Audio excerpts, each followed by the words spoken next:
علی رضی اللہ عنہ کہتے ہیں کہ رسول اللہ صلی اللہ علیہ وسلم نے فرمایا، ایک مسلمان کے دوسرے مسلمان پر حسن سلوک کے 6 عمومی حقوق ہیں۔ 1، جب اس سے ملاقات ہو تو اسے سلام کرے۔ 2، جب وہ دعوت دے تو اس کی دعوت کو قبول کرے۔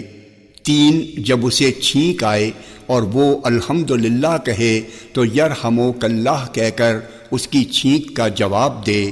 4، جب وہ بیمار پڑ جائے تو اس کی عیادت کرے۔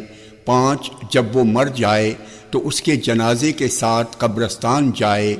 6، اور اس کے لیے وہی پسند کرے جو اپنے لیے پسند کرتا ہو۔ جامع ترمذی حدیث نمبر 2736۔ یہ حدیث صحیح ہے۔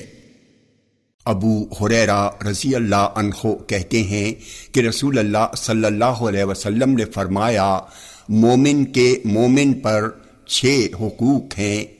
1، جب بیمار ہو تو اس کی بیمار پرسی کرے۔ 2، جب مرے تو اس کے جنازے میں شریک ہو۔ 3، جب دعوت کرے تو قبول کرے۔ 4، جب ملے تو اس سے سلام کرے۔ 5، جب اسے چھینک آئے تو اس کی چھینک کا جواب دے۔ 6، اس کے سامنے موجود رہے یا نہ رہے اس کا خیر خواہ ہو۔ جامع ترمذی حدیث نمبر 2737۔ یہ حدیث صحیح ہے۔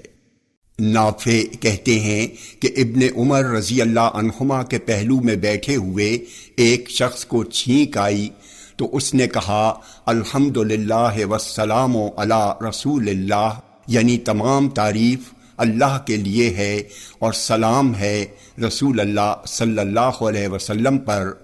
ابن عمر رضی اللہ عنہما نے کہا، کہنے کو تو میں بھی الحمدللہ والسلام علی رسول اللہ کہہ سکتا ہوں، لیکن اس طرح کہنا رسول اللہ صلی اللہ علیہ وسلم نے ہمیں نہیں سکھلایا ہے۔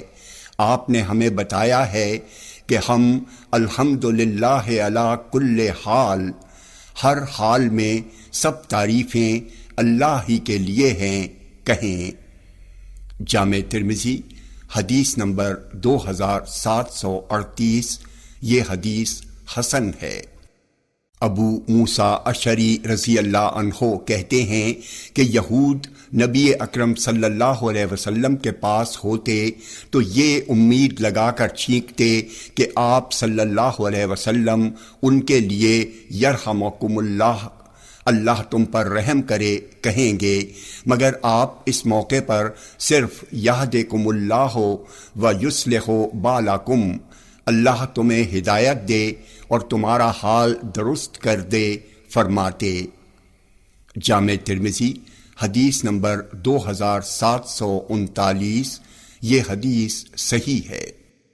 ابو ایوب انصاری رضی اللہ عنہ سے روایت ہے کہ رسول اللہ صلی اللہ علیہ وسلم نے فرمایا، جب کسی کو چھینک آئے تو الحمدللہ علی کل حال، یعنی تمام تعریفیں ہر حال میں اللہ کے لیے ہیں کہے، اور جو اس کا جواب دے وہ یرحمک اللہ کہے، اور اس کے جواب میں چھینکنے والا کہے، یہدکم اللہ و یصلح بالکم، اللہ تمہیں ہدایت دے اور تمہاری حالت درست فرما دے۔ جامع ترمذی حدیث نمبر 2741۔ یہ حدیث صحیح ہے۔ انس بن مالک رضی اللہ عنہ کہتے ہیں کہ نبی اکرم صلی اللہ علیہ وسلم کے پاس 2 آدمیوں کو چھینک آئی۔ آپ نے ایک کی چھینک پر یرحمک اللہ کہہ کر دعا دی اور دوسرے کی چھینک کا آپ نے جواب نہیں دیا، تو جس کی چھینک کا آپ نے جواب نہ دیا تھا اس نے کہا، اللہ کے رسول، آپ نے اس کی چھینک پر یرحمک اللہ کہہ کر دعا دی اور میری چھینک پر آپ نے مجھے یہ دعا نہیں دی۔ رسول اللہ صلی اللہ علیہ وسلم نے فرمایا، چھینک آئی تو اس نے اللہ کی حمد بیان کی، اور تجھے چھینک آئی تو تم نے اس کی حمد نہ کی۔ جامع ترمذی حدیث نمبر 2742۔ یہ حدیث صحیح ہے۔ سلمہ رضی اللہ عنہ کہتے ہیں کہ میری موجودگی میں رسول اللہ صلی اللہ علیہ وسلم کے پاس ایک شخص کو چھینک آئی تو آپ صلی اللہ علیہ وسلم نے فرمایا یرحمک اللہ، اللہ تم پر رحم فرمائے۔ پھر اسے دوبارہ چھینک آئی تو آپ نے فرمایا اسے تو زکام ہو گیا ہے۔ جامع ترمذی حدیث نمبر 2743، یہ حدیث صحیح ہے۔ ابو ہریرہ رضی اللہ عنہ کہتے ہیں کہ نبی اکرم صلی اللہ علیہ وسلم کو جب چھینک آتی تھی تو وہ اپنے ہاتھ سے یا اپنے کپڑے سے منہ ڈھانپ لیتے تھے اور اپنی آواز کو دھیمی کرتے۔ جامع ترمذی حدیث نمبر 2745، یہ حدیث حسن صحیح ہے۔ ابو ہریرہ رضی اللہ عنہ سے روایت ہے کہ رسول اللہ صلی اللہ علیہ وسلم نے فرمایا چھینکنا اللہ کی جانب سے ہے اور جمائی شیطان کی جانب سے ہے۔ جب کسی کو جمائی آئے تو اسے چاہیے کہ جمائی آتے وقت اپنا ہاتھ منہ پر رکھ لے، اور جب جمائی لینے والا آہ آہ کرتا ہے تو شیطان جمائی لینے والے کے پیٹ میں گھس کر ہنستا ہے، اور بے شک اللہ چھینک کو پسند کرتا ہے اور جمائی لینے کو ناپسند کرتا ہے۔ تو جان لو کہ آدمی جب جمائی کے وقت آہ آہ کی آواز نکالتا ہے تو اس وقت شیطان اس کے پیٹ کے اندر گھس کر ہنستا ہے۔ جامع ترمذی حدیث نمبر 2746، یہ حدیث حسن صحیح ہے۔ ابو ہریرہ رضی اللہ عنہ سے روایت ہے کہ رسول اللہ صلی اللہ علیہ وسلم نے فرمایا اللہ تعالیٰ چھینک کو پسند کرتا ہے اور جمائی کو ناپسند، پس جب تم میں سے کسی کو چھینک آئے تو وہ الحمدللہ کہے۔ تو ہر مسلمان کے لیے جو اسے سنے یرحمک اللہ کہنا ضروری ہے۔ اب رہی جمائی کی بات، تو جس کو جمائی آئے اسے چاہیے کہ وہ اپنی طاقت بھر اسے روکے اور ہا ہا نہ کہے، کیونکہ یہ شیطان کی طرف سے ہے اور شیطان اس سے ہنستا ہے۔ جامع ترمذی حدیث نمبر 2747، یہ حدیث صحیح ہے۔ عبداللہ بن عمر رضی اللہ عنہما سے روایت ہے کہ رسول اللہ صلی اللہ علیہ وسلم نے فرمایا کوئی شخص اپنے بھائی کو اس کے بیٹھنے کی جگہ سے اٹھا کر خود اس کی جگہ نہ بیٹھ جائے۔ جامع ترمذی حدیث نمبر 2749، یہ حدیث صحیح ہے۔ عبداللہ بن عمر رضی اللہ عنہما سے روایت ہے کہ رسول اللہ صلی اللہ علیہ وسلم نے فرمایا تم میں سے کوئی شخص اپنے بھائی کو اس کی جگہ سے اٹھا کر خود اس کی جگہ نہ بیٹھ جائے۔ راوی سالم کہتے ہیں ابن عمر رضی اللہ عنہما کے احترام میں آدمی ان کے آنے پر اپنی جگہ سے اٹھ کر کھڑا ہو جاتا تھا، لیکن وہ اس ممانعت کی وجہ سے اس کی جگہ نہیں بیٹھتے تھے۔ جامع ترمذی حدیث نمبر 2750، یہ حدیث صحیح ہے۔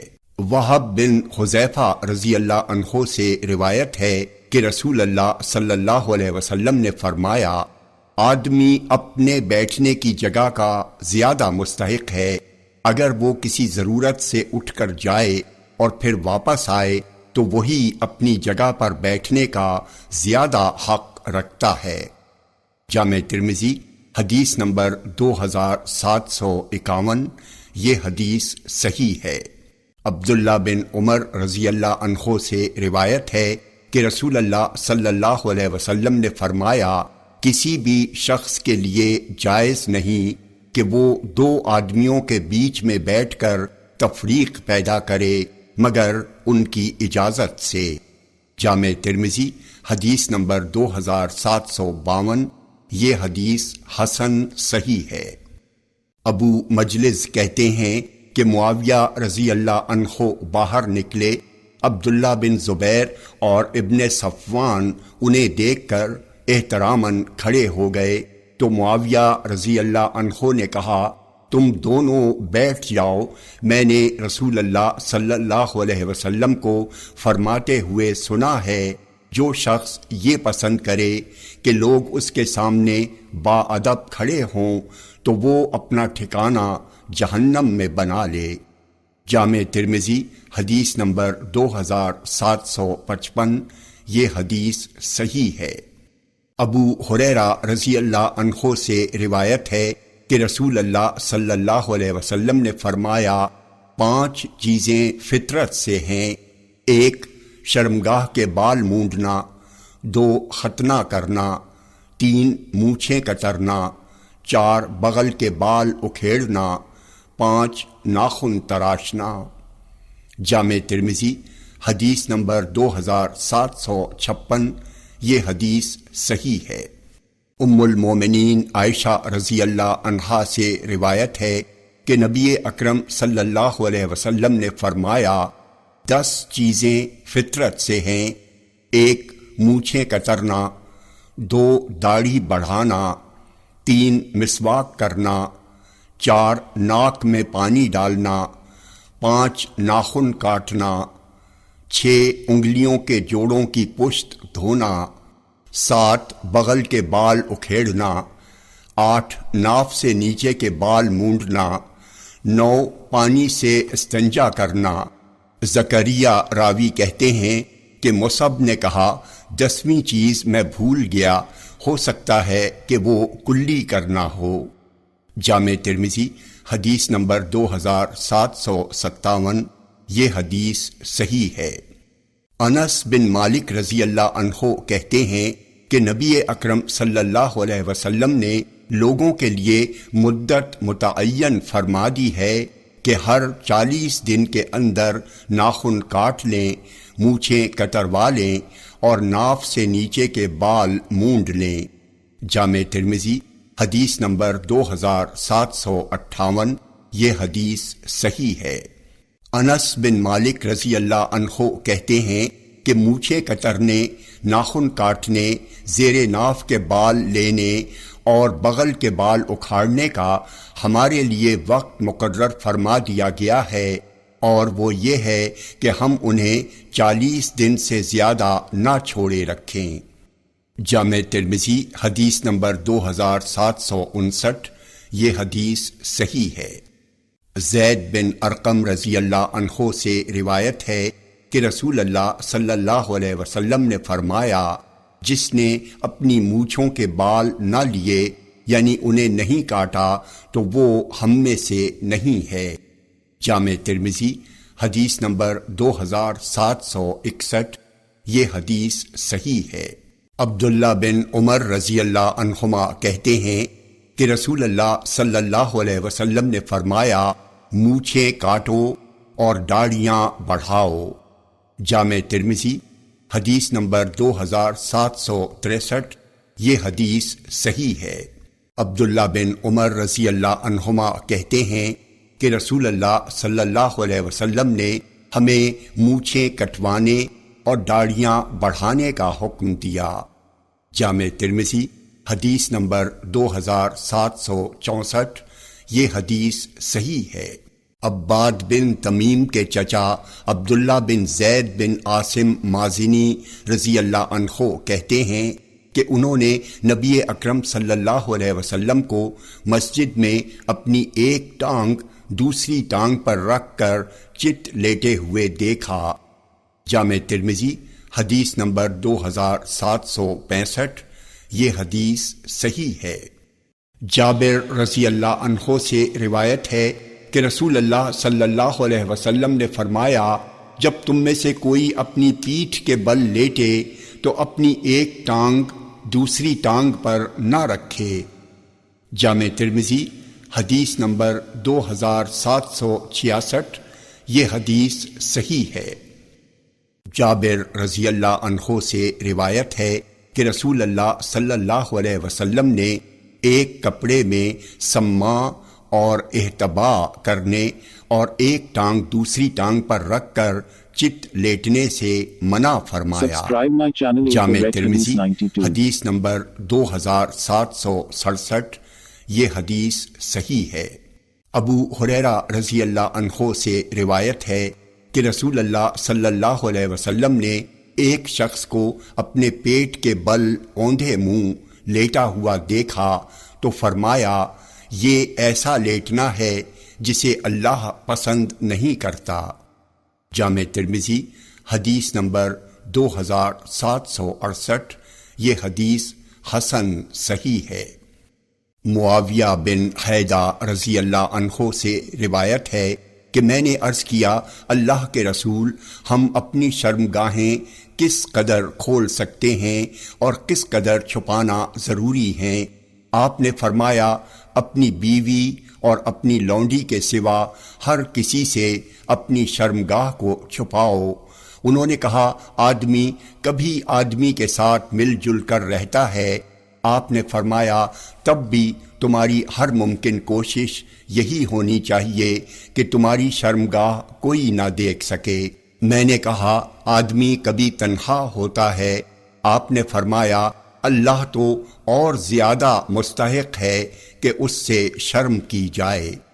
جامع ترمذی حدیث نمبر 2769، یہ حدیث صحیح ہے۔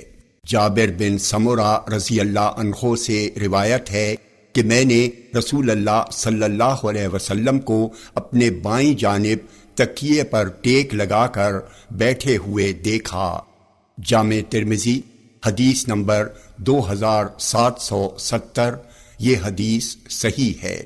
جابر بن سمرہ رضی اللہ عنہ سے روایت ہے کہ میں نے نبی اکرم صلی اللہ علیہ وسلم کو تکیے پر ٹیک لگائے ہوئے دیکھا۔ جامع ترمذی حدیث نمبر 2771، یہ حدیث صحیح ہے۔ ابو مسعود رضی اللہ عنہ کہتے ہیں کہ رسول اللہ صلی اللہ علیہ وسلم نے فرمایا، کسی کے حدود اقتدار و اختیار میں اس کی اجازت کے بغیر امامت نہیں کرائی جا سکتی، اور نہ ہی کسی شخص کے گھر میں اس کی خاص جگہ پر اس کی اجازت کے بغیر بیٹھا جا سکتا ہے۔ جامع ترمذی حدیث نمبر 2772، یہ حدیث صحیح ہے۔ بریدہ رضی اللہ عنہ کہتے ہیں کہ نبی اکرم صلی اللہ علیہ وسلم چلے جا رہے تھے کہ اسی دوران ایک شخص جس کے ساتھ گدھا تھا آپ کے پاس آیا اور آپ سے عرض کیا، اللہ کے رسول، آپ سوار ہو جائیے، اور خود پیچھے ہٹ گیا تو رسول اللہ صلی اللہ علیہ وسلم نے فرمایا، تم اپنی سواری کے سینے پر یعنی آگے بیٹھنے کے زیادہ حقدار ہو، الا یہ کہ تم مجھے اس کا حق دے دو۔ یہ سن کر فوراً اس نے کہا، میں نے اس کا حق آپ کو دے دیا، پھر آپ اس پر سوار ہو گئے۔ جامع ترمذی حدیث نمبر 2773، یہ حدیث صحیح ہے۔ جابر رضی اللہ عنہ کہتے ہیں کہ رسول اللہ صلی اللہ علیہ وسلم نے فرمایا، کیا تمہارے پاس غالیچے ہیں؟ میں نے کہا، غالیچے ہمارے پاس کہاں سے ہوں گے؟ آپ نے فرمایا، تمہارے پاس عنقریب غالیچے ہوں گے۔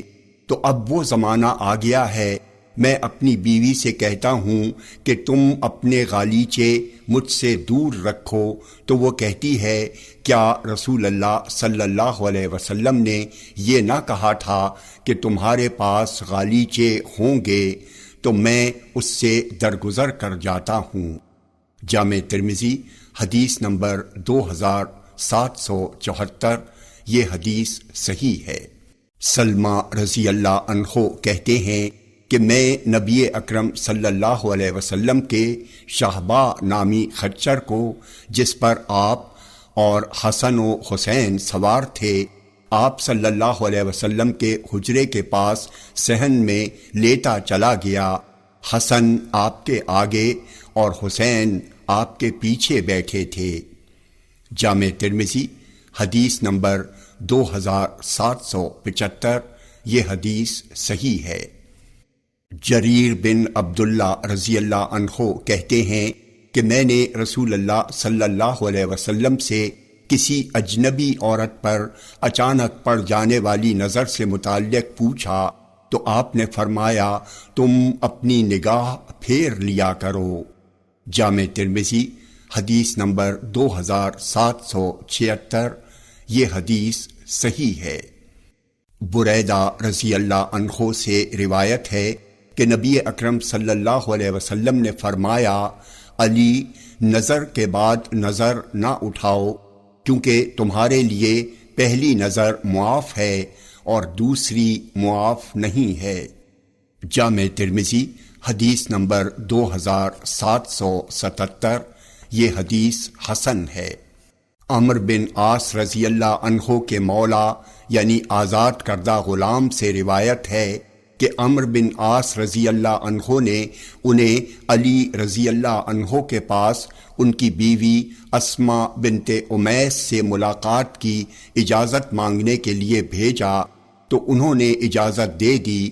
پھر جب وہ جس ضرورت سے گئے تھے اس سے کہہ سن کر فارغ ہوئے تو ان کے مولا یعنی آزاد کردہ غلام نے ان سے اس کے متعلق پوچھا تو انہوں نے کہا رسول اللہ صلی اللہ علیہ وسلم نے ہمیں عورتوں کے پاس ان کے شوہروں سے اجازت لیے بغیر جانے سے منع فرمایا ہے۔ جامع ترمذی حدیث نمبر 2779۔ یہ حدیث صحیح ہے۔ اسامہ بن زید اور سعید بن زید رضی اللہ عنہم سے روایت ہے کہ نبی اکرم صلی اللہ علیہ وسلم نے فرمایا میں نے اپنے بعد مردوں کے لیے عورتوں سے زیادہ نقصان پہنچانے والا کوئی فتنہ نہیں چھوڑا۔ جامع ترمذی حدیث نمبر 2780۔ یہ حدیث صحیح ہے۔ حمید بن عبد الرحمن کہتے ہیں کہ میں نے معاویہ رضی اللہ عنہ کو مدینے میں خطبے کے دوران کہتے ہوئے سنا اے اہل مدینہ تمہارے علماء کہاں ہیں؟ میں نے رسول اللہ صلی اللہ علیہ وسلم کو ان زائد بالوں کے استعمال کرنے سے منع کرتے ہوئے سنا ہے اور آپ کہتے تھے جب بنی اسرائیل کی عورتوں نے اسے اپنا لیا تو وہ ہلاک ہو گئے۔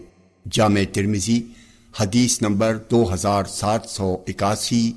یہ حدیث صحیح ہے۔ عبداللہ بن مسعود رضی اللہ عنہ کہتے ہیں کہ نبی اکرم صلی اللہ علیہ وسلم نے لعنت فرمائی ہے گودنا گودنے والی اور گودنا گدوانے والیوں پر اور حسن میں اضافے کی خاطر چہرے سے بال اکھاڑنے والی اور اکھڑوانے والیوں پر اور اللہ کی بناوٹ یعنی تخلیق میں تبدیلیاں کرنے والیوں پر۔ جامع ترمذی حدیث نمبر 2782۔ یہ حدیث صحیح ہے۔ عبداللہ بن عمر رضی اللہ عنہما سے روایت ہے کہ نبی اکرم صلی اللہ علیہ وسلم نے فرمایا اللہ کی لعنت ہو بالوں کو جوڑنے والی اور جڑوانے والی پر اور گودنا گودنے اور گودنا گدوانے والی پر۔ نافع کہتے ہیں گدائی مسورے میں ہوتی ہے۔ جامع ترمذی حدیث نمبر 2783۔ یہ حدیث صحیح ہے۔ عبداللہ بن عباس رضی اللہ عنہما کہتے ہیں کہ رسول اللہ صلی اللہ علیہ وسلم نے لعنت فرمائی ہے ان عورتوں پر جو مردوں سے مشابہت اختیار کرتی ہیں اور ان مردوں پر جو عورتوں سے مشابہت اختیار کرتے ہیں۔ جامع ترمذی حدیث نمبر 2784۔ یہ حدیث صحیح ہے۔ عبداللہ بن عباس رضی اللہ عنہما کہتے ہیں کہ رسول اللہ صلی اللہ علیہ وسلم نے لعنت فرمائی زنانے یعنی مخنث مردوں پر اور مردانہ پن اختیار کرنے والی عورتوں پر۔ جامع ترمذی حدیث نمبر 2785۔ یہ حدیث صحیح ہے۔ ابو موسیٰ اشعری رضی اللہ عنہ سے روایت ہے کہ نبی اکرم صلی اللہ علیہ وسلم نے فرمایا ہر آنکھ زناکار ہے اور عورت جب خوشبو لگا کر مجلس کے پاس سے گزرے تو وہ بھی ایسی ہے، یعنی وہ بھی زانیہ ہے۔ جامع ترمذی حدیث نمبر 2786، یہ حدیث حسن ہے۔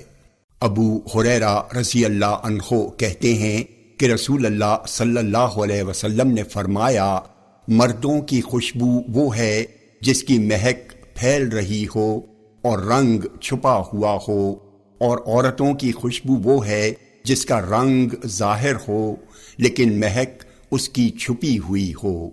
جامع ترمذی حدیث نمبر 2787، یہ حدیث حسن ہے۔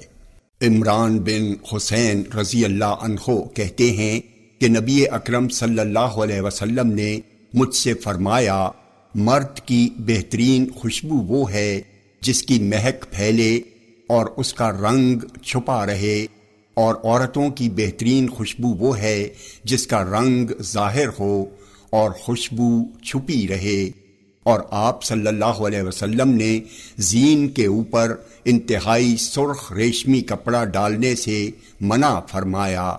جامع ترمذی حدیث نمبر 2788، یہ حدیث صحیح ہے۔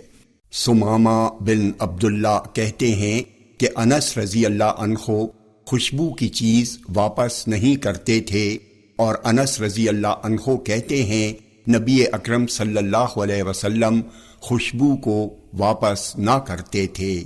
جامع ترمذی حدیث نمبر 2789، یہ حدیث صحیح ہے۔ عبداللہ بن عمر رضی اللہ عنہما کہتے ہیں کہ رسول اللہ صلی اللہ علیہ وسلم نے فرمایا، 3 چیزیں ہدیہ و تحفہ میں آئیں تو وہ واپس نہیں کی جاتی ہیں، تکیے، دہن اور دودھ۔ دہن تیل سے مراد خوشبو ہے۔ جامع ترمذی حدیث نمبر 2790، یہ حدیث صحیح ہے۔ عبداللہ بن مسعود رضی اللہ عنہ کہتے ہیں کہ رسول اللہ صلی اللہ علیہ وسلم نے فرمایا، عورت سے نہ چمٹے یہاں تک کہ وہ اسے اپنے شوہر سے اس طرح بیان کرے گویا وہ اسے دیکھ رہا ہے۔ جامع ترمذی حدیث نمبر 2792، یہ حدیث صحیح ہے۔ ابو سعید خدری رضی اللہ عنہ کہتے ہیں کہ رسول اللہ صلی اللہ علیہ وسلم نے فرمایا، مرد کی شرمگاہ اور عورت کی شرمگاہ کی طرف نہ دیکھے، اور مرد کے ساتھ ایک کپڑے میں ننگا ہو کر نہ لیٹے، اور عورت کے ساتھ ایک کپڑے میں نہ لیٹے۔ جامع ترمذی حدیث نمبر 2793، یہ حدیث صحیح ہے۔ معاویہ بن حیدہ رضی اللہ عنہ کہتے ہیں کہ میں نے کہا، اللہ کے نبی، ہم اپنی شرمگاہیں کس قدر کھول سکتے ہیں اور کس قدر چھپانا ضروری ہے؟ آپ نے فرمایا، تم اپنی شرمگاہ اپنی بیوی اور اپنی لونڈی کے سوا ہر ایک سے چھپاؤ۔ میں نے پھر کہا، جب لوگ مل جل کر رہ رہے ہوں تو ہم کیا اور کیسے کریں؟ آپ نے فرمایا، تب بھی تمہاری ہر ممکن کوشش یہی ہونا چاہیے کہ تمہاری شرمگاہ کوئی نہ دیکھ سکے۔ میں نے پھر کہا، اللہ کے نبی، جب آدمی تنہا ہو؟ آپ نے فرمایا، لوگوں کے مقابل اللہ تو اور زیادہ مستحق ہے کہ اس سے شرم کی جائے۔ جامع ترمذی حدیث نمبر 2794، یہ حدیث حسن ہے۔ جرحد رضی اللہ عنہ کہتے ہیں کہ نبی اکرم صلی اللہ علیہ وسلم مسجد میں جرحد کے پاس یعنی میرے پاس سے گزرے، اس وقت ان کی ران کھلی ہوئی تھی، تو آپ نے فرمایا، ران بھی ستر یعنی چھپانے کی چیز ہے۔ جامع ترمذی حدیث نمبر 2795، یہ حدیث صحیح ہے۔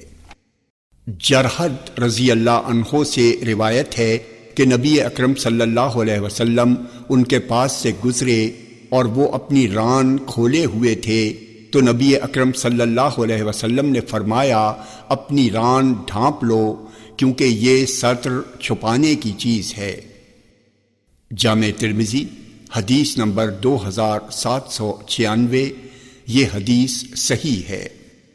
جرحد اسلمی رضی اللہ عنہ سے روایت ہے کہ نبی اکرم صلی اللہ علیہ وسلم نے فرمایا، ران ستر یعنی چھپانے کی چیز ہے۔ جامع ترمذی حدیث نمبر 2797، یہ حدیث صحیح ہے۔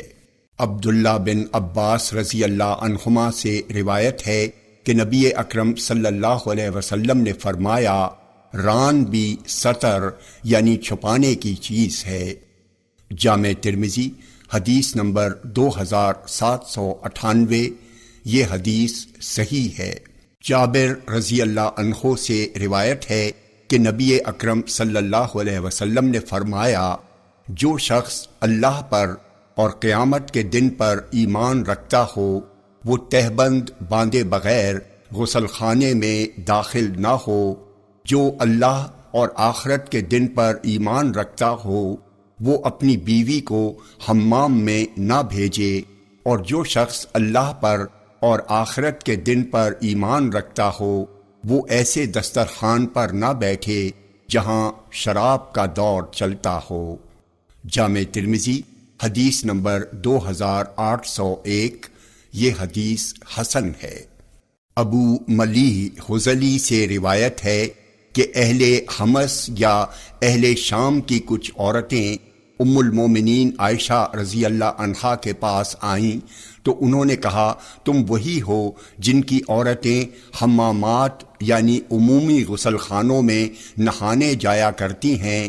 میں نے رسول اللہ صلی اللہ علیہ وسلم کو فرماتے ہوئے سنا، جو عورت اپنے شوہر کے گھر کے سوا اپنے کپڑے کہیں دوسری جگہ اتار کر رکھتی ہے، وہ عورت اپنے اور اپنے رب کے درمیان سے حجاب کا پردہ اٹھا دیتی ہے۔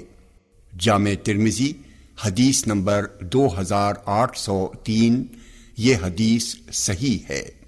عبداللہ بن عباس رضی اللہ عنہما سے روایت ہے کہ ابو طلحہ رضی اللہ عنہ کہتے ہیں کہ میں نے رسول اللہ صلی اللہ علیہ وسلم کو فرماتے ہوئے سنا، فرشتے اس گھر میں داخل نہیں ہوتے جس میں کتا ہو، اور نہ اس گھر میں داخل ہوتے ہیں جس میں جاندار مجسموں کی تصویر ہو۔ جامع ترمذی حدیث نمبر 2804، یہ حدیث صحیح ہے۔ ابو سعید خدری رضی اللہ عنہ سے روایت ہے کہ رسول اللہ صلی اللہ علیہ وسلم نے ہمیں خبر دی ہے، فرشتے اس گھر میں داخل نہیں ہوتے۔ جامع ترمذی حدیث نمبر 2805، یہ حدیث صحیح ہے۔ ابو ہریرہ رضی اللہ عنہ کہتے ہیں کہ رسول اللہ صلی اللہ علیہ وسلم نے فرمایا، میرے پاس جبرائیل علیہ السلام نے آ کر کہا، کل رات میں آپ کے پاس آیا تھا، لیکن مجھے آپ کے پاس گھر میں آنے سے اس بات نے روکا کہ آپ جس گھر میں تھے اس کے دروازے پر مردوں کی تصویریں تھیں، اور گھر کے پردے پر بھی تصویریں تھیں، اور گھر میں کتا بھی تھا، تو آپ ایسا کریں کہ دروازے کی تماثیل یعنی مجسموں کے سر کو اڑوا دیجئے کہ وہ مجسمے پیڑ جیسے ہو جائیں، اور پردے پھڑوا کر ان کے 2 تکیے بنوا دیجئے جو پڑے رہیں اور روندے اور استعمال کیے جائیں، اور کتے کو نکال بھگائیے۔ تو رسول اللہ صلی اللہ علیہ وسلم نے ایسا ہی کیا، اور وہ کتا ایک پلہ تھا حسن یا حسین کا، ان کی چارپائی کے نیچے رہتا تھا، چنانچہ آپ نے اسے بھگا دینے کا حکم دیا اور اسے بھگا دیا گیا۔ جامع ترمذی حدیث نمبر 2806، یہ حدیث صحیح ہے۔ علی رضی اللہ عنہ سے روایت ہے کہ رسول اللہ صلی اللہ علیہ وسلم نے منع فرمایا ہے مردوں کو سونے کی انگوٹھی پہننے سے، ریشم ملے ہوئے کپڑے پہننے سے، زین پر رکھنے والی ریشمی گدی سے، اور جو کی نبیت سے۔ جامع ترمذی حدیث نمبر 2808، یہ Subscribe my حدیث channel صحیح to ہے۔ Red Hadith 92. براء بن عازب رضی اللہ عنہما کہتے ہیں کہ رسول اللہ صلی اللہ علیہ وسلم نے ہمیں 7 چیزوں کے اختیار کرنے کا حکم دیا ہے اور 7 چیزوں کے کرنے سے منع فرمایا ہے۔ آپ نے ہمیں حکم دیا ہے کہ جنازے کے ساتھ جائیں، مریض کی عیادت کریں، چھینکنے والے کی چھینک کا جواب دیں، دعوت دینے والے کی دعوت قبول کریں، مظلوم کی مدد کریں اور قسم کھانے والے کی قسم پوری کروائیں اور سلام کا جواب دیں۔ اور 7 چیزوں سے آپ نے ہمیں منع فرمایا ہے: سونے کی انگوٹھی پہننے یا سونے کے چھلے استعمال کرنے سے، اور چاندی کے برتنوں سے، اور حریر، دیباج، استبرق اور کسی کے پہننے سے، یہ سب ریشمی کپڑے ہیں۔ جامع ترمذی حدیث نمبر 2809، یہ حدیث صحیح ہے۔ سمرہ بن جندب رضی اللہ عنہ کہتے ہیں کہ رسول اللہ صلی اللہ علیہ وسلم نے فرمایا، سفید کپڑے پہنو کیونکہ یہ پاکیزہ اور عمدہ لباس ہیں، اور انہی سفید کپڑوں کا اپنے مردوں کو کفن دو۔ جامع ترمذی حدیث نمبر 2810، یہ حدیث صحیح ہے۔ ابو رمسا رضی اللہ عنہ کہتے ہیں کہ میں نے رسول اللہ صلی اللہ علیہ وسلم کو 2 سبز کپڑے استعمال کیے ہوئے دیکھا۔ جامع ترمذی حدیث نمبر 2812، یہ حدیث صحیح ہے۔ ام المومنین عائشہ رضی اللہ عنہا کہتی ہیں کہ ایک صبح رسول اللہ صلی اللہ علیہ وسلم گھر سے نکلے، اس وقت آپ کالے بالوں کی چادر اوڑھے ہوئے تھے۔ جامع ترمذی حدیث نمبر 2813، یہ حدیث صحیح ہے۔ کیلا بنت مخرمہ رضی اللہ عنہا کہتی ہیں کہ ہم رسول اللہ صلی اللہ علیہ وسلم کے پاس آئے، پھر انہوں نے پوری لمبی حدیث بیان کی۔ اس میں ہے کہ ایک شخص اس وقت آیا جب سورج چڑھ آیا تھا۔ اس نے کہا، السلام علیکہ یا رسول اللہ، تو رسول اللہ صلی اللہ علیہ وسلم نے فرمایا، وعلیک السلام و رحمت اللہ۔ اور نبی اکرم صلی اللہ علیہ وسلم کے جسم پر 2 پرانے کپڑے تھے، وہ زعفران سے رنگے ہوئے تھے اور کثرت استعمال سے ان کا رنگ پھیکا پڑ گیا تھا، اور نبی اکرم صلی اللہ علیہ وسلم کے پاس کھجور کی ایک شاخ تھی۔ جامع ترمذی حدیث نمبر 2814، یہ حدیث صحیح ہے۔ انس بن مالک رضی اللہ عنہ سے روایت ہے کہ نبی اکرم صلی اللہ علیہ وسلم نے مردوں کو زعفرانی رنگ کے استعمال سے منع فرمایا ہے۔ مردوں کے لیے زعفران کے استعمال کی کراہت کا مطلب یہ ہے کہ مرد زعفران کی خوشبو نہ لگائیں۔ جامع ترمذی حدیث نمبر 2815، یہ حدیث صحیح ہے۔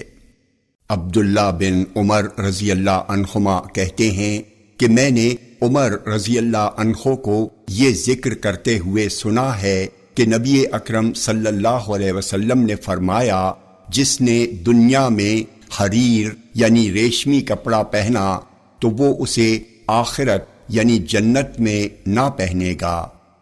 جامع ترمذی حدیث نمبر 2817، یہ حدیث صحیح ہے۔ مسور بن مخرمہ رضی اللہ عنہما سے روایت ہے کہ رسول اللہ صلی اللہ علیہ وسلم نے کچھ قبائیں تقسیم کیں اور مخرمہ کو ان میں سے کچھ نہ دیا۔ مخرمہ رضی اللہ عنہ نے کہا، اے میرے بیٹے، مجھے رسول اللہ صلی اللہ علیہ وسلم کے پاس لے کر چلو۔ تو میں ان کے ساتھ گیا۔ انہوں نے کہا، تم اندر جاؤ اور آپ کو میرے پاس بلا لاؤ۔ چنانچہ میں آپ کو ان کے پاس بلا کر لانے کے لیے چلا گیا۔ رسول اللہ صلی اللہ علیہ وسلم نکل کر تشریف لائے تو آپ کے پاس ان قباؤں میں سے ایک قبا تھی۔ آپ نے فرمایا، یہ میں نے تمہارے لیے چھپا رکھی تھی۔ مسور کہتے ہیں پھر مخرمہ نے آپ کو دیکھا اور بول اٹھے مخرمہ اسے پا کر خوش ہے۔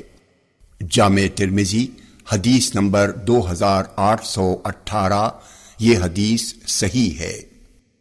عبداللہ بن عمرو بن عاص رضی اللہ عنہما کہتے ہیں کہ رسول اللہ صلی اللہ علیہ وسلم نے فرمایا، اللہ اپنے بندے پر اپنی نعمت کا اثر دیکھنا پسند کرتا ہے۔ جامع ترمذی حدیث نمبر 2819، یہ حدیث صحیح ہے۔ بریدہ رضی اللہ عنہ کہتے ہیں کہ نجاشی یعنی شاہ حبشہ نے نبی اکرم صلی اللہ علیہ وسلم کو 2 کالے رنگ کے موزے بھیجے، آپ نے انہیں پہنا، پھر آپ نے وضو کیا اور ان دونوں موزوں پر مسح فرمایا۔ جامع ترمذی حدیث نمبر 2820، یہ حدیث صحیح ہے۔ عمرو بن عاص رضی اللہ عنہ سے روایت ہے کہ نبی اکرم صلی اللہ علیہ وسلم نے بڑھاپے کے سفید بال اکھیڑنے سے منع کیا اور فرمایا ہے یہ تو مسلمان کا نور ہے۔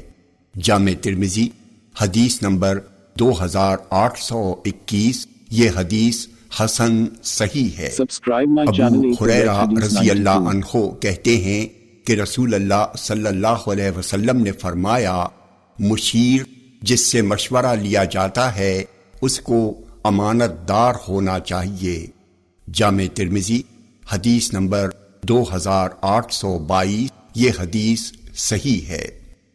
ام المومنین ام سلمہ رضی اللہ عنہا کہتی ہیں کہ رسول اللہ صلی اللہ علیہ وسلم نے فرمایا، مشیر یعنی جس سے مشورہ لیا جائے اس کو امین ہونا چاہیے۔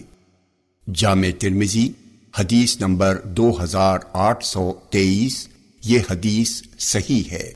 عبداللہ بن عمر رضی اللہ عنہما سے روایت ہے کہ رسول اللہ صلی اللہ علیہ وسلم نے فرمایا، نحوست 3 چیزوں میں ہے، 1 عورت میں، 2 گھر میں، 3 جانور یعنی گھوڑے میں۔ جامع ترمذی حدیث نمبر 2824، یہ حدیث صحیح ہے۔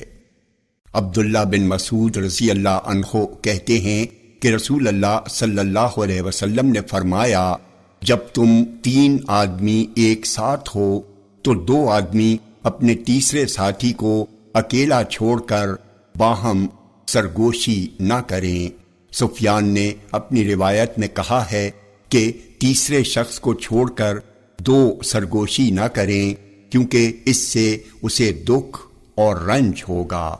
جامع ترمذی حدیث نمبر 2825، یہ حدیث صحیح ہے۔ ابو جحیفہ رضی اللہ عنہ کہتے ہیں کہ میں نے رسول اللہ صلی اللہ علیہ وسلم کو گورا چٹا دیکھا، آپ پر بڑھاپا آ چلا تھا۔ حسن بن علی رضی اللہ عنہما شکل و صورت میں آپ کے مشابہ تھے۔ آپ نے 13 جوان اونٹنیاں ہم کو عنایت کرنے کے لیے حکم صادر فرمایا۔ ہم انہیں لینے کے لیے گئے ہی تھے کہ اچانک آپ کے انتقال کی خبر آ گئی، چنانچہ لوگوں نے ہمیں کچھ نہ دیا۔ پھر جب ابو بکر رضی اللہ عنہ نے مملکت کی ذمہ داریاں سنبھالیں تو انہوں نے اعلان کیا کہ رسول اللہ صلی اللہ علیہ وسلم سے جس کسی کا بھی کوئی عہد و پیمان ہو تو وہ ہمارے پاس آئے اور پیش کرے۔ چنانچہ میں اٹھ کر ان کے پاس گیا اور انہیں آپ کے حکم سے آگاہ کیا تو انہوں نے ہمیں ان اونٹنیوں کے دینے کا حکم فرمایا۔ جامع ترمذی حدیث نمبر 2826، یہ حدیث صحیح ہے۔ ابو جحیفہ رضی اللہ عنہ کہتے ہیں کہ میں نے نبی اکرم صلی اللہ علیہ وسلم کو دیکھا ہے، حسن بن علی رضی اللہ عنہما آپ کے مشابہ تھے۔ جامع ترمذی حدیث نمبر 2827، یہ حدیث صحیح ہے۔ علی رضی اللہ عنہ کہتے ہیں کہ میں نے نبی اکرم صلی اللہ علیہ وسلم کو سعد بن ابی وقاص کے سوا کسی کے لیے اپنے ماں باپ کو جمع کرتے ہوئے نہیں دیکھا۔ جامع ترمذی حدیث نمبر 2828، یہ حدیث صحیح ہے۔ سعید بن مسیب کہتے ہیں کہ علی رضی اللہ عنہ نے کہا، رسول اللہ صلی اللہ علیہ وسلم نے اپنے والد اور اپنی والدہ کو سعد بن ابی وقاص رضی اللہ عنہ کے سوا کسی کے لیے جمع نہیں کیا۔ جنگ احد میں آپ نے ان سے کہا، تیر چلاؤ، تم پر میرے ماں باپ قربان ہوں، اور آپ نے ان سے یہ بھی کہا، اے بہادر قوی جوان، تیر چلاتے جاؤ۔ جامع ترمذی حدیث نمبر 2829، یہ حدیث صحیح ہے۔ سعد بن ابی وقاص رضی اللہ عنہ کہتے ہیں کہ رسول اللہ صلی اللہ علیہ وسلم نے احد کی لڑائی کے دن میرے لیے فدا کا ابی و امی کہہ کر اپنے ماں باپ کو یکجا کر دیا۔ جامع ترمذی حدیث نمبر 2830، یہ حدیث صحیح ہے۔ انس رضی اللہ عنہ سے روایت ہے کہ نبی اکرم صلی اللہ علیہ وسلم نے مجھے یا بنی، اے میرے بیٹے کہہ کر پکارا۔ جامع ترمذی حدیث نمبر 2831، یہ حدیث صحیح ہے۔ عبداللہ بن عمرو بن عاص رضی اللہ عنہما سے روایت ہے کہ رسول اللہ صلی اللہ علیہ وسلم نے 7ویں دن نومولود بچے کا نام رکھنے اور اس کا عقیقہ کر دینے کا حکم دیا۔ جامع ترمذی حدیث نمبر 2832، یہ حدیث صحیح ہے۔ عبداللہ بن عمر رضی اللہ عنہما سے روایت ہے کہ نبی اکرم صلی اللہ علیہ وسلم نے فرمایا، اللہ تعالیٰ کے نزدیک سب سے زیادہ پسندیدہ نام عبداللہ اور عبد الرحمن ہیں۔ جامع ترمذی حدیث نمبر 2833، یہ حدیث صحیح ہے۔ عبداللہ بن عمر رضی اللہ عنہما کہتے ہیں کہ نبی اکرم صلی اللہ علیہ وسلم نے فرمایا، اللہ تعالیٰ کے نزدیک سب سے زیادہ پسندیدہ نام عبداللہ اور عبد الرحمن ہیں۔ جامع ترمذی حدیث نمبر 2834، یہ حدیث صحیح ہے۔ عمر بن خطاب رضی اللہ عنہ کہتے ہیں کہ رسول اللہ صلی اللہ علیہ وسلم نے فرمایا، اگر میں زندہ رہا تو انشاءاللہ رافع، برکت اور یسار نام رکھنے سے منع کر دوں گا۔ جامع ترمذی حدیث نمبر 2835، یہ حدیث صحیح ہے۔ سمرہ بن جندب رضی اللہ عنہ سے روایت ہے کہ رسول اللہ صلی اللہ علیہ وسلم نے فرمایا، تم اپنے غلام کا نام رباح، افلاح، یسار اور نجی نہ رکھو، کیونکہ پوچھا جائے گا کہ کیا وہ یہاں ہے، تو کہا جائے گا نہیں۔ جامع ترمذی حدیث نمبر 2836، یہ حدیث صحیح ہے۔ ابو ہریرہ رضی اللہ عنہ سے روایت ہے کہ نبی اکرم صلی اللہ علیہ وسلم نے فرمایا، قیامت کے دن اللہ کے نزدیک سب سے بدتر نام اس شخص کا ہوگا جس کا نام ملک الاملاک ہوگا۔ سفیان کہتے ہیں ملک الاملاک کا مطلب ہے شہنشاہ، اور اخنا کے معنی اقبا ہیں، یعنی سب سے بدتر اور حقیر ترین۔ جامع ترمذی حدیث نمبر 2837، یہ حدیث صحیح ہے۔ عبداللہ بن عمر رضی اللہ عنہما سے روایت ہے کہ نبی اکرم صلی اللہ علیہ وسلم نے آسیہ کا نام بدل دیا اور کہا، آج سے تو جمیلہ ہے، یعنی تیرا نام جمیلہ ہے۔ جامع ترمذی حدیث نمبر 2838، یہ حدیث صحیح ہے۔ ام المومنین عائشہ رضی اللہ عنہا سے روایت ہے کہ نبی اکرم صلی اللہ علیہ وسلم برا نام بدل دیا کرتے تھے۔ جامع ترمذی حدیث نمبر 2839، یہ حدیث صحیح ہے۔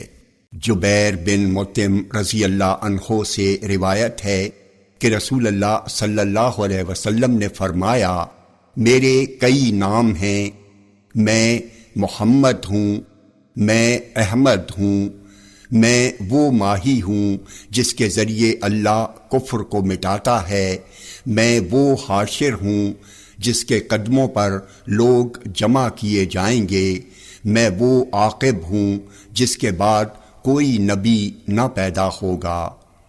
جامع ترمذی حدیث نمبر 2840، یہ حدیث صحیح ہے۔ ابو ہریرہ رضی اللہ عنہ سے روایت ہے کہ نبی اکرم صلی اللہ علیہ وسلم نے منع فرمایا ہے کہ کوئی شخص آپ کا نام اور آپ کی کنیت دونوں ایک ساتھ جمع کر کے محمد ابو القاسم نام رکھے۔ جامع ترمذی حدیث نمبر 2841، یہ حدیث صحیح ہے۔ جابر رضی اللہ عنہ سے روایت ہے کہ رسول اللہ صلی اللہ علیہ وسلم نے فرمایا، جب تم میرے نام پر نام رکھو تو میری کنیت نہ رکھو۔ جامع ترمذی حدیث نمبر 2842، یہ حدیث صحیح ہے۔ علی بن ابی طالب رضی اللہ عنہ سے روایت ہے کہ انہوں نے کہا، اللہ کے رسول، آپ کا کیا خیال ہے اگر آپ کے انتقال کے بعد میرے ہاں لڑکا پیدا ہو تو کیا میں اس کا نام محمد اور اس کی کنیت آپ کی کنیت پر رکھ سکتا ہوں؟ آپ نے فرمایا، ہاں ایسا کر سکتے ہو۔ علی رضی اللہ عنہ کہتے ہیں، یہ صرف میرے لیے رخصت و اجازت تھی۔ جامع ترمذی حدیث نمبر 2843، یہ حدیث صحیح ہے۔ عبداللہ بن مسعود رضی اللہ عنہ سے روایت ہے کہ رسول اللہ صلی اللہ علیہ وسلم نے فرمایا، بعض اشعار میں حکمت و دانائی کی باتیں ہوتی ہیں۔ جامع ترمذی حدیث نمبر 2844، یہ حدیث صحیح ہے۔ عبداللہ بن عباس رضی اللہ عنہما سے روایت ہے کہ رسول اللہ صلی اللہ علیہ وسلم نے فرمایا، بعض اشعار میں حکمت و دانائی کی باتیں ہوتی ہیں۔ جامع ترمذی حدیث نمبر 2845، یہ حدیث حسن صحیح ہے۔ ام المومنین عائشہ رضی اللہ عنہا کہتی ہیں کہ رسول اللہ صلی اللہ علیہ وسلم حسان رضی اللہ عنہ کے لیے مسجد میں ممبر رکھتے تھے جس پر کھڑے ہو کر وہ رسول اللہ صلی اللہ علیہ وسلم کے لیے فخریہ اشعار پڑھتے تھے، یا وہ اپنی شاعری کے ذریعے رسول اللہ صلی اللہ علیہ وسلم کا دفاع فرماتے تھے، اور رسول اللہ صلی اللہ علیہ وسلم فرماتے تھے، اللہ حسان کی مدد روح القدس یعنی جبریل کے ذریعے فرماتا ہے، جب تک وہ اپنے اشعار کے ذریعے رسول اللہ صلی اللہ علیہ وسلم کی جانب سے فخر کرتے یا آپ کا دفاع کرتے ہیں۔ جامع ترمذی حدیث نمبر 2846، یہ حدیث حسن ہے۔ انس رضی اللہ عنہ سے روایت ہے کہ نبی اکرم صلی اللہ علیہ وسلم عمرۃ القضاء کے سال مکے میں داخل ہوئے اور عبداللہ بن رواحہ آپ کے آگے یہ اشعار پڑھتے ہوئے چل رہے تھے، جس کا ترجمہ ہے، اے کفار کی اولاد، اس کے یعنی محمد صلی اللہ علیہ وسلم کے راستے سے ہٹ جاؤ، آج کے دن ہم تمہیں ایسی مار ماریں گے جو کھوپڑی کو گردنوں سے جدا کر دے گی، ایسی مار ماریں گے جو دوست کو دوست سے غافل کر دے گی۔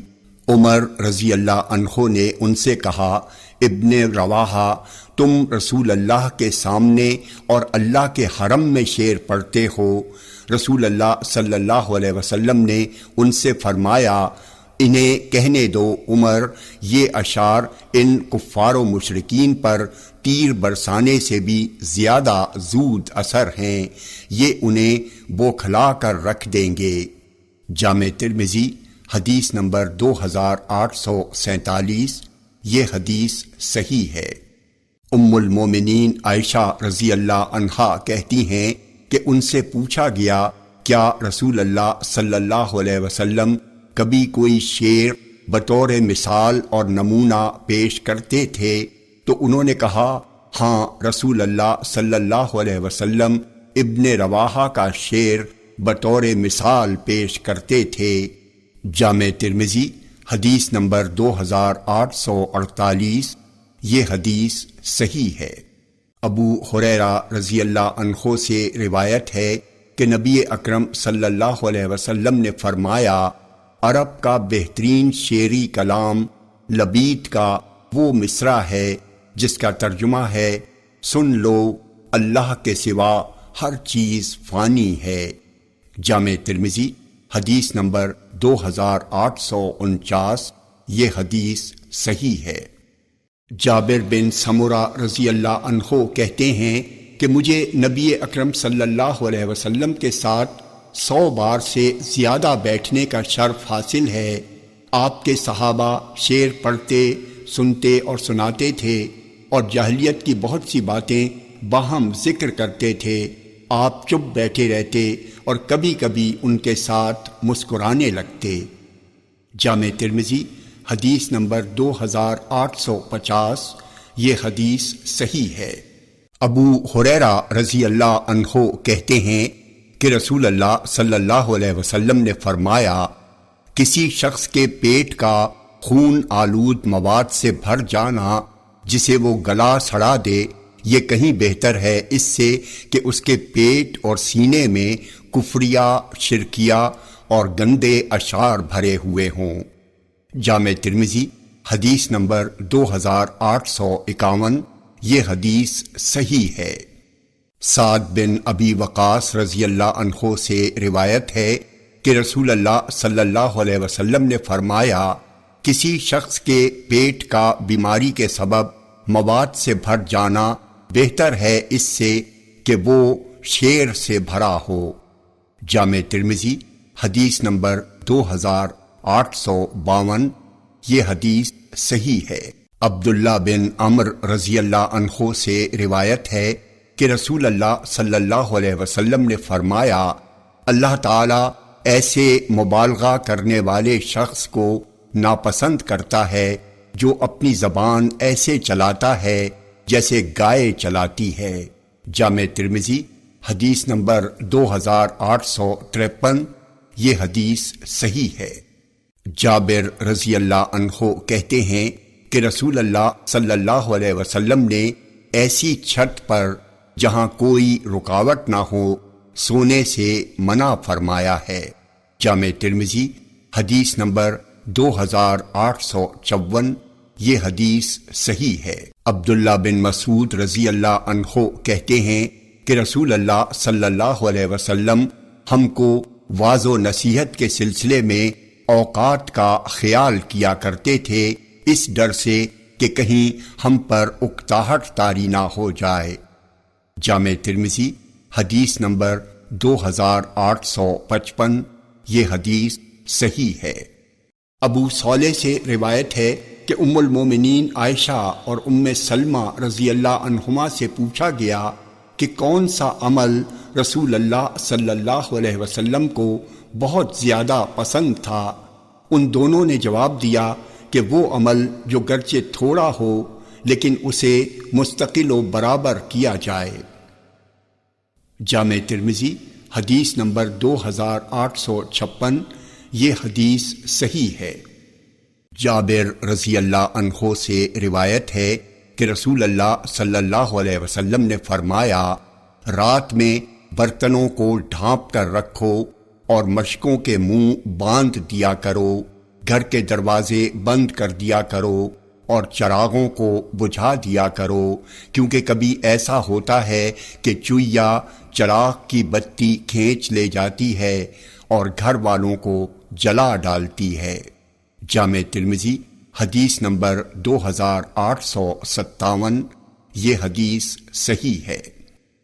ابو ہریرہ رضی اللہ عنہ سے روایت ہے کہ رسول اللہ صلی اللہ علیہ وسلم نے فرمایا، جب تم ہریالی اور شادابی کے زمانے میں سفر کرو تو اونٹ کو زمین سے اس کا حق دو، یعنی جی بھر کر چر لینے دیا کرو، اور جب تم خزاں و خشکی اور قحط کے دنوں میں سفر کرو اس کی قوت سے فائدہ اٹھا لینے میں کرو تو جلدی، اور جب تم رات میں قیام کے لیے پڑاؤ ڈالو تو عام راستے سے ہٹ کر قیام کرو، کیونکہ یہ راستے رات میں چوپایوں کے راستے اور کیڑوں مکوڑوں کے ٹھکانے ہیں۔